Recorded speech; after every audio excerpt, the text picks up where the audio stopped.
भी आपसे बताना चाहूंगा। देखिए, सिर्फ कायदे कानून बनने से गाय की रक्षा नहीं होगी।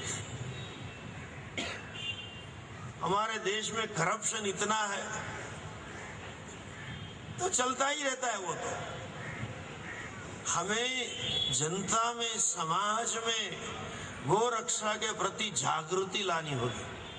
वो उत्तरदायित्व सरकार का नहीं है, वो उत्तरदायित्व हमारा है, हिंदू का है। हम एक एक गांव में, एक एक गली में, एक एक मोहल्ले में एक एक कार्यकर्ता होना चाहिए जो गाय की रक्षा के लिए अपना प्राण न्यौछावर करने के लिए तैयार। ऐसी तो कई कथाएं हैं हमारे पुराणों में, वेद में, लेकिन ये मानसिकता नहीं होती है। सरकार जरूर कानून बनाए, लेकिन कानून बनाने के बाद दूसरा भी काम हमें एक और करना है। देखिए, गाय को क्यों खेत किसानों ने छोड़ दिया। दे समहाउ प्ले वेरी स्ट्रेटेजिकली, बड़ी रणनीति से चलते और हमें बिल्कुल मूर्ख बनाते हैं और पता नहीं हम अपने बनते ही जा रहे हैं। डेयरी उद्योग आया, व्हाइट रिवॉल्यूशन उन्होंने शुरू कर दिया, लेकिन उसमें एक क्लॉज डाल दिया ताकि गाय चलेगी हमारे जीवन से। सोचिए कैसे हुआ। 50-60 साल पहले हमने देखा है, गांव गांव में, घर घर में गैया थी और कोई बच्चा गैया को मारता था, किसी के घर पे गैया मर जाती थी तो पूरा गांव उसके प्रति निकृष्टता की दृष्टि से देखता था, पंचायत उसको दंड करती थी। डेयरी का उद्योग आ गया, उन्होंने एक क्लॉज डाल दिया कि दूध की कीमत फैट के ऊपर गिनी जाएगी। See, this is the crux. This is how they destroy the tradition. This is how they kill the culture. This is how they kill the values. दूध का पैसा फैट के ऊपर देंगे, अर्थात दूध की कीमत कितनी मिलेगी, जितनी फैट उसमें होगी। तो और आज सब फैट बगैर का दूध चाहिए बात कर रहे हैं, लेकिन पैसे फैट के दे रहे हैं। देखिए, जैसा ये क्लॉज डाल दिया, धीरे धीरे सब किसानों ने, गाय रखने वालों ने सोचा कि गाय में के दूध से क्या पैसा मिलता है, भैंस रख लो ज्यादा पैसा मिल जाएगा। इसलिए सबने गाय छोड़ दी। और हमारे गुजराती में कहावत है, भैंस को पालो तो आप भी भैंसा बन जाते हो। दिमाग ऐसा हो जाता है। भैंसा हो गया, धीरे धीरे पूरे समाज ने गाय छोड़ के भैंस को अपना लिया और थोड़ी साल के बाद उन्होंने जर्सी को इंट्रोड्यूस कर दिया।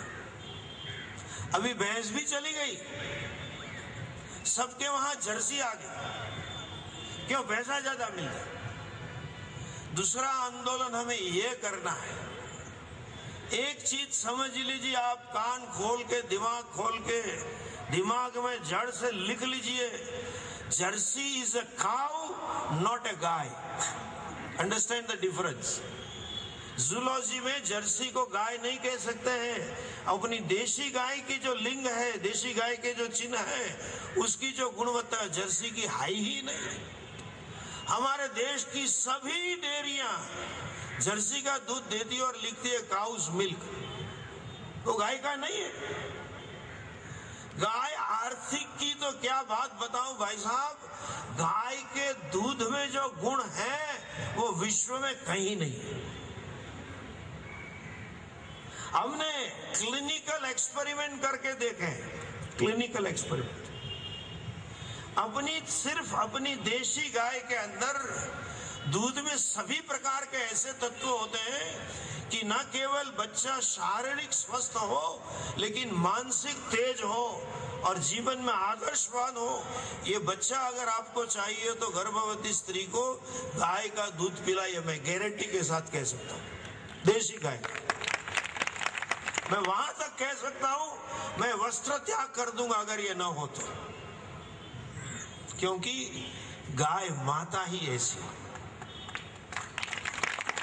उसी के दूध में वो शक्ति है। सभी हम बचपन में पढ़ते भी थे स्कूल में कि संपूर्ण आहार है गाय का दूध ही, संपूर्ण आहार है, कोई जरूरत ही नहीं है।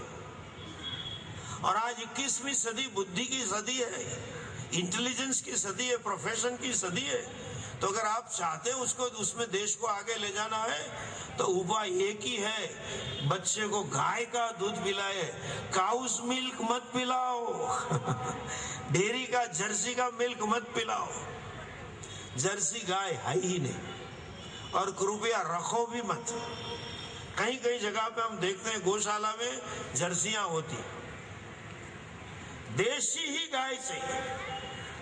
और तो और विश्व में सिर्फ 2 जगह पे सोना मिलता है, एक खांड में मिलता है और दूसरा गाय के दूध में से सुवर्ण, शरीर को जो आवश्यक है वो सुवर्ण गाय के दूध में मिलता है। गाय के शरीर में एक नाड़ी है जिसके हमारे ऋषियों ने कहा उसका नाम ही सुवर्ण नाड़ी है। और जब वो गाय सूर्य की किरणों के संपर्क में रहती है तो सुवर्ण नाड़ी में से इतनी जरूरी मात्रा में सुवर्ण निकलता है, इसी के कारण गाय का दूध हमेशा पीला होता है। आप देशी गाय का दूध देखिए, देशी गाय की मलाई देखिए, देशी गाय का घी देखिए, उसका कलर पीला सा होगा। काउस मिल्क की मलाई पीली नहीं होती भैया। न्यूजीलैंड की सरकार, ब्राजील की सरकार जर्सी बंद कर रही है। अब कैंसर सोसाइटी ऑफ यूएसए का मेरे पास रिपोर्ट है, कैंसर सोसाइटी कह रही है कि जर्सी का दूध पीने से 25% कैंसर होने की संभावना ज्यादा है। और हम खुश होते हैं, हम सिर्फ स्वामी जी गाय का ही दूध घर में लाते हैं, वो डेयरी वाला। मतलब कैंसर को घर में 25% ज्यादा बुलाते हैं। ब्राजील वाले हमारे यहाँ का बुल ले जाते हैं, न्यूजीलैंड वाले ले जाते हैं, और हमें उसकी कोई कदर नहीं।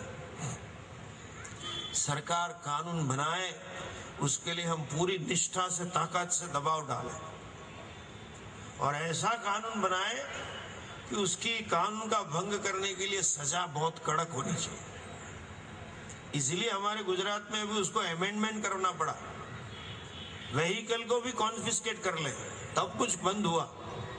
फिर भी चलता है। पिंक रिवॉल्यूशन करो, स्लॉटर हाउस, हम पैसा देंगे। वहां तक नहीं, मैं एक मात्र भावना से नहीं कह रहा हूं। आप गूगल सर्च इंजन में टाइप करें pink revolution government of India, आपको सब मिलेगा। वहां तक वो प्रोत्साहित कर रही है कि आप अगर स्लॉटर हाउस कर रहे हैं और वहां से मीट एक्सपोर्ट करना चाहते हैं तो वो मीट को पोर्ट तक ले जाने के लिए भी डीजल में भी पेट्रोल में भी सरकार सब्सिडी देती है। चाहे का दूध पहुंचाने में सब्सिडी क्यों ना दे, क्यों हो ना सके। यही हम बता कहना चाहते हैं कि सरकारों को हमारी भावना की रक्षा करना, हमारी संस्कृति की, धर्म की रक्षा करना, उसको प्रोत्साहित करने की संवेदनशीलता ही नहीं है। और यहां तक हमारा अपमान ही करना है, नहीं बोल रहे। इसलिए कश्मीर यूनिवर्सिटी के वाइस चांसलर ने, शायद आपको पता होगा, थोड़े महीने पहले एक फेस्टिवल रखा यूनिवर्सिटी में।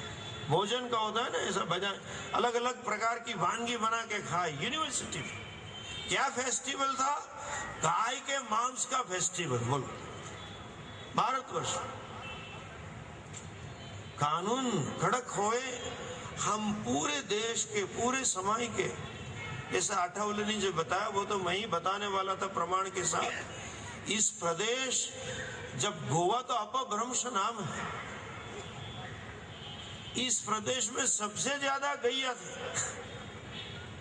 सबसे पहला उत्तरदायित्व तो मैं तो यहाँ तक कहूंगा, कृपया आप जाए तो बताएं भैया, हमारे आचार्य सभा की ओर से, सभी आचार्यों की ओर से मुख्यमंत्री जी को, कि गौ रक्षा का कायदा सबसे पहले गोवा को पसार करना चाहिए था। चाहे देर से लेकिन दुरुस्त आए, देर आए दुरुस्त आए हो, लेकिन जल्दी करो।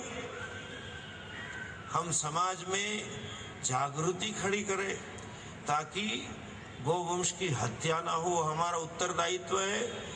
और गाय माता के गुण के प्रति जागृति करनी है, वो दूसरा स्टेप। किसानों को के जीवन में भी उसका मूल्य बढ़ाना है, और ये पूरी डेयरी से हटवाना है कि दूध का पैसा फैट के ऊपर नहीं, उसके अंदर प्रोटीन एवं जो पोषक तत्व है उसके ऊपर मिलेगा। तो हम खातरी विश्वास से कह सकते हैं जर्सी के दूध से डबल पैसा अपनी गौ मैया दी, तो सब है। एक क्लॉज डाल दिया उन्होंने कि फैट के मुताबिक पैसा दो, चली गई गाय। हम इस आंदोलन को वहां तक सीमित न रखें, इस आंदोलन को राष्ट्रीय लेवल में ले जाएं। और ये क्लॉज को जब हम परिवर्तित करेंगे तो चाहे गौमूत्र से कुछ मिले या न मिले, गोबर से कुछ मिले या न मिले, लेकिन पूरा गाय के दूध से इतना पैसा मिलेगा कि और किसी की जरूरत नहीं। और अंत में ये भी हम कहना चाहेंगे, जो भाई साहब ने बताया मीथेन गैस के बारे में, आजकल पर्यावरण की बहुत बातें चल रही हैं, इकोलॉजी इज इम्बैलेंस, और इसीलिए वेदर चेंज आ रहा है। कभी कभी शीत प्रदेश में इतनी गर्मी बढ़ रही है और गर्म प्रदेश में ठंड बढ़ रही है, और बारिश भी कभी जा रही है। This ecological imbalance is due to such gases. और ये जो गैस है 2000 मिलेनियम के बाद यूनाइटेड नेशंस का रिपोर्ट है, मैं सिर्फ भावना से नहीं कह रहा हूं, विश्व में जितना पोल्यूशन है उससे 27 गुना पोल्यूशन मीथेन वगैरह जिसको ग्रीन हाउस गैसेस कहते हैं, वो गैसेस ये पशुओं के एक्सक्रीशन मतलब उनके गोबर वगैरह से अंतरिक्ष में जाते हैं। हम गाड़ी चलाते हैं या ऐसे फैक्ट्री लगाते हैं, उससे पोल्यूशन नहीं हुआ, हम मांस खाने लग गए, इससे पोल्यूशन बढ़ा है। 27 गुना कार्बन ओजोन लेयर को डिप्लीट करने में वो जिम्मेदार है।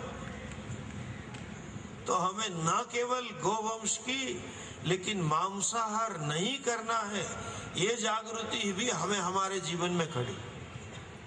मां हिंस्यात् सर्वभूतानि, अणु मात्र पशु, हम चींटी को भी वध नहीं करते तो कैसे मांस खाते। और आज तो एक फैशन बन गई है कि अंडे खाना तो बड़ी फैशन की बात है। बद्रीनाथ तक, केदारनाथ तक अंडे पहुंच गए।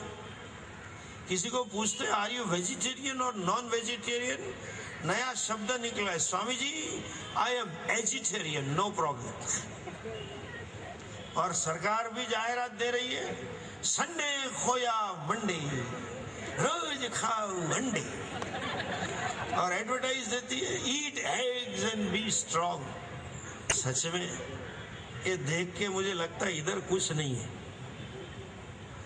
अरे भैया, विश्व में सबसे ज्यादा ताकतवर प्राणी हाथी है, वो कोई अंडे बंडे नहीं खाता, पूरा शाकाहारी है। ताकत के लिए अंडे नहीं चाहिए। आप लोग जो, हम मनुष्य जो इंजन बेंजिन बनाते हैं उसकी ताकत का नाम क्या देते, हॉर्स पावर। क्यों नहीं बोलते वो लायन पावर, चित्ता पावर। हॉर्स, वो हॉर्स भी 100% वेजिटेरियन है। पता नहीं मराठी में कहावत है कि नहीं, लेकिन गुजराती में तो है। उसका अर्थ यही है, चने खाओ और घोड़े जैसे बन जाओ। कुछ जरूरत नहीं, रोज चने खा लो, रात को भिगो के सुबह स्प्राउटिंग खाओ, हो जाएंगे। काम जो आदमी ज्यादा करता है तो उसको बोलते गधे की तरह काम करता है। सबसे ज्यादा काम करने वाला गधा भी शाकाहारी है। और सबसे ज्यादा भारवाहक खच्चर, आप जाइए हिमालय में, हमारे लश्कर के एम्यूनिशन गोले खच्चर के ऊपर ले जाते हैं, पहाड़ के ऊपर। राजस्थान के रण में ऊंट के पर ले जाते हैं, वो भी शाकाहारी है। भैया, हम तो कह रहे हैं कि हम सब लोग, आप और हम सब ऋषि की संतान है, हमारा गोत्र है, गोत्र प्रवर्तक है। ये मॉडल वाले पढ़ा रहे हैं, नहीं, हम तो डार्विन के सिद्धांत के मुजब बंदर की संतान, चिंपांजी की संतान है। अरे अगर ऋषि की संतान हो तो इंडे मत खाओ, और चिंपांजी की, बंदर की तो भी मत खाओ। भैया, आपका पूर्वज भी शाकाहारी है, पता नहीं। एक बढ़ावा दिया जा रहा है मांसाहार को, उसको हमें रोकना है। आप सबकी भावना की मैं कदर करता हूँ। पूज्य ब्रह्मेशानंद जी के नेतृत्व में मुहिम चली है कि मुझे पूरा विश्वास है कि वो जो हाथ में लेते वो सफल ही हो जाता है। तो जरूर कायदा, वो ऐसे स्थान के पीठाधीश्वर है जिनके पूर्वजों ने बहुत तप करके छोड़ा है और वो खुद तपस्वी है। तो उनका संकल्प हुआ है महापुरुष के मन में, तो जरूर नियम पसार होगा। लेकिन आपसे मेरी करबद्ध यही प्रार्थना है कि हम अपनी मुहिम को सिर्फ विधानसभा में कायदा बनाने तक सीमित न रखें।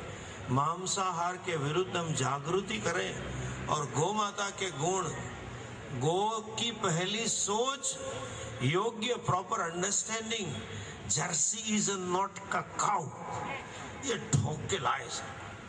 पूरा भारत में एक दिमाग में घुस गया जर्सी गाय है, वो निकाले और सिर्फ हमारी देशी गाय की जाति प्रजाति का विकास करें, उसको संवर्धन करें और उसी के दूध पीने की जागृति लाए तक, वहां तक ये मूवमेंट चले।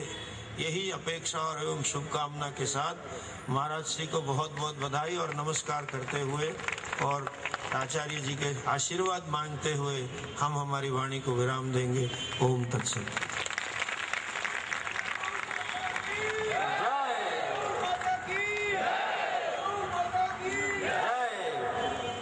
धन्यवाद स्वामीजी. स्वामीजींच्या अमृत विचाराने आपण निश्चितच अंतर्मुख झालेले असा.